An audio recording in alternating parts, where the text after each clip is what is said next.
One of the things that I had lunch with Linda today, when I was having lunch, we were talking about it. She was saying that the shocking thing for her in that experience was how quickly the changing of a thought impacts the muscles or the entire physiology of the body. That when I asked her to just think of a moment in her life when she experienced shame, her arm almost went limp, and I said, no, hold it as hard as you can, and she had literally no strength in her. There, in Power versus Force, Dr. Hawkins has presented a scale that I want to present to you here today, and it's just an arbitrary scale. It's numbers these numbers could go from 0 to 2 million, or they could go to 0 to 10, or whatever. His scale goes from 0 to 1,000, and what it is a scale that measures energy. Now remember, when I spoke yesterday, the idea that Einstein said that nothing happens until something moves. That everything in the universe is energy. And energy is not good or bad, right or wrong, moral or immoral. Energy is fast or slow, high or low. And that our objective in understanding this and what it means to us is to be able to move to higher and higher and faster energies. That when a higher energy, a faster energy, is put into the presence or the energy field of a very low and a very slow energy, that energy is nullified, the lower energy, and dissolved. It disappears. But more than it dissolving and disappearing, for example, if you're in a room of darkness, darkness is just simply a lower and a slower energy than light. Light moves very, very fast. The absence of light shows a very slow and a very low energy. If you're in a dark room and you are about to light a candle in that dark room, you don't have to say to the darkness, you better get out of here now. You're going to have to dissolve. You're going to have to scurry because I'm about to bring some light in here. You don't have to do that. All you have to do is light a candle, turn on a light, and the darkness dissolves. The darkness disappears. But more than that, and this is really crucial for what I'm presenting here this afternoon, the darkness is converted to light. So that when you bring higher energy to the presence of lower and slower energy, energy that we call evil, energy that we call disease, energy that we call depression, you are not only sending the disease and the depression and the despair away, you are converting that very energy into the higher and the faster energy that is being brought to its presence. It's the same thing true of hatred. When you bring love to the presence of hatred, hatred not only dissolves, but it turns to love. When you bring higher energy, even in the field of medicine, we're discovering now with energy medicine that experimentation is being done now. Andy Weil, who I was just with the other day, suggests that the medicine of the future will be energy medicine, and that medical doctors will be in medical schools, will be trained in energy medicine. It'll be the real upcoming area for investigation and for research. They're now doing experiments with lasers, which are very, very, very fast energies, and they're taking tumors that are present in what we call cancerous tumors and even non-cancerous tumors, but growths in the body, and they're bombarding the tumor and the surrounding tissue with these extremely high, fast energies. And they're discovering that not only do the tumors begin to dissolve and begin to be removed, but the energy that was in the tumor is now joining with the higher, faster laser energy, and it is being converted into something that we call healing or health. The implications for what I'm speaking about here are absolutely astonishing for everything in your life.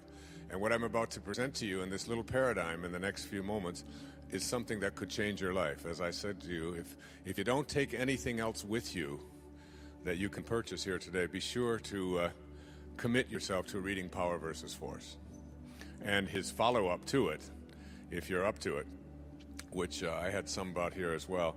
It's called the eye of the eye. And in there he talks about how we can calibrate virtually everything in our lives. Every book of the Bible has been calibrated. All of the great songs have been calibrated. The calibration goes like this.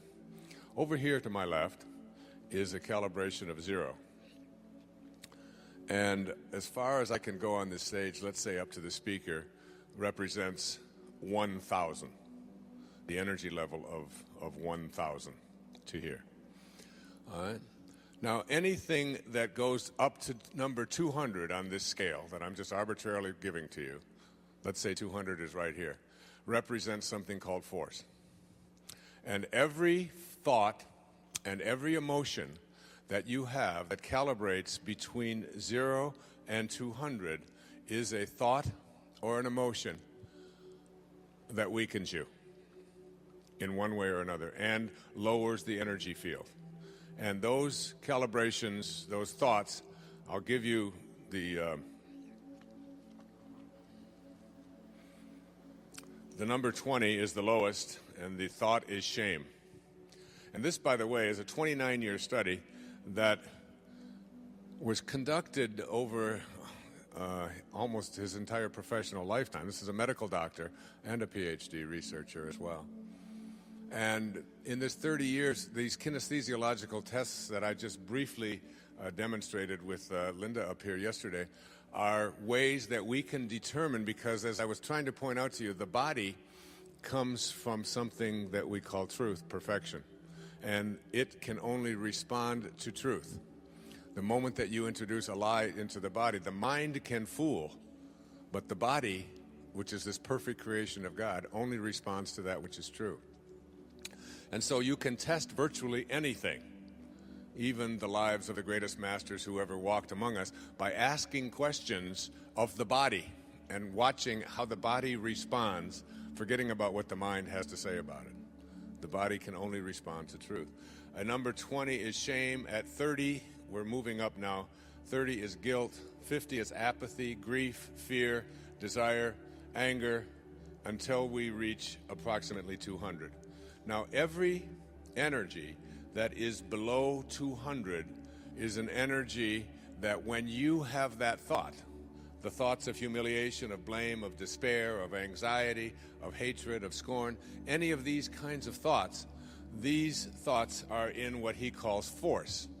And whenever you use force as a way of communicating, a way of talking, a way of being, you create, the problem is that we create a counterforce. And that people who calibrate below 200 in their lives, and anyone can be calibrated at any time.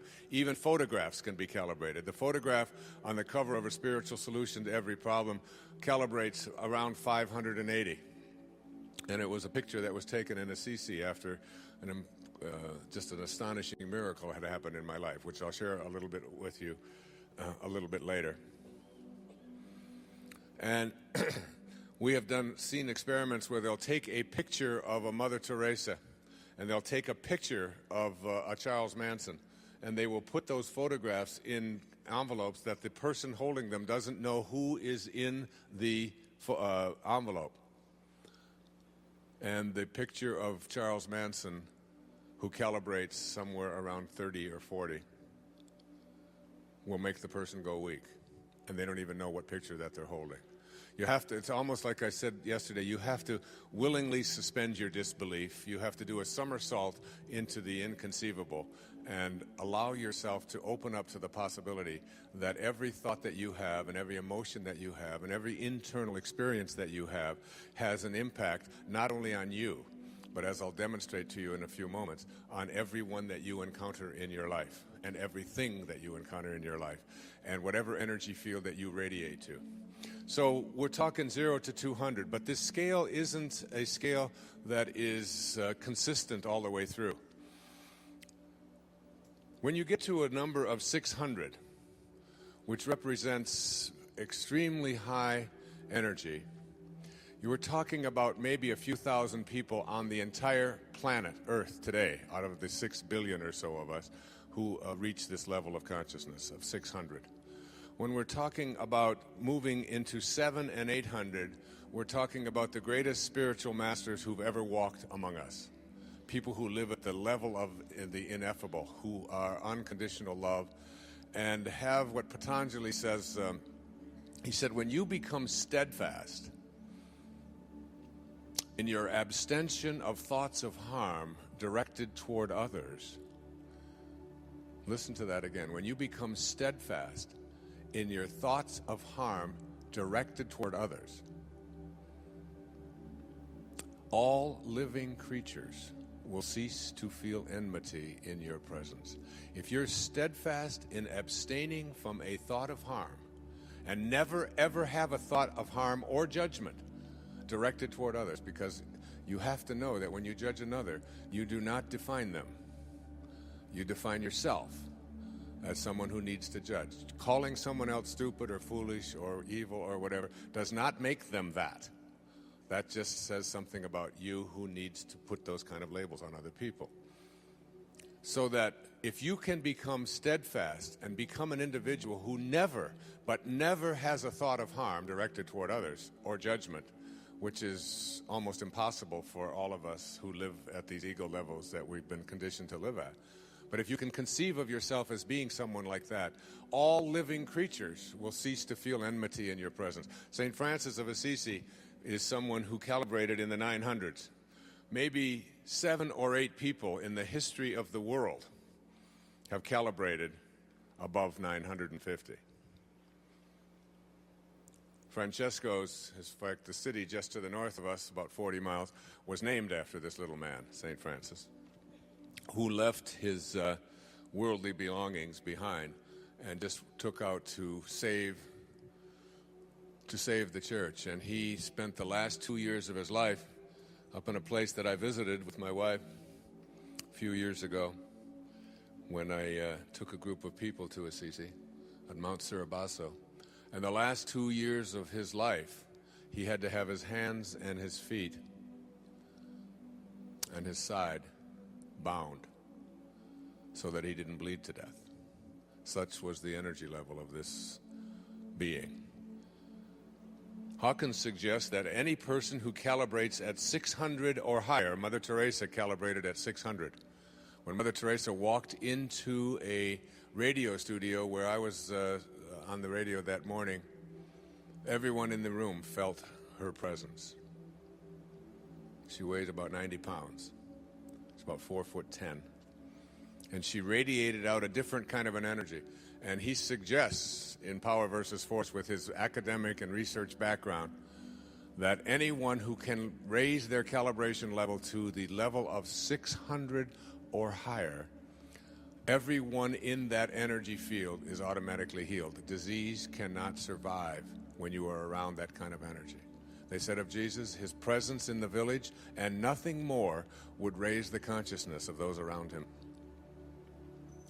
He suggests that only one person in the history of humanity has ever reached this level of 1,000, and that was Jesus of Nazareth. And a few others in the 990s, 995 was Buddha. And these are all done with very scientific kinesthesiological tests using the body, which can only determine that which is true.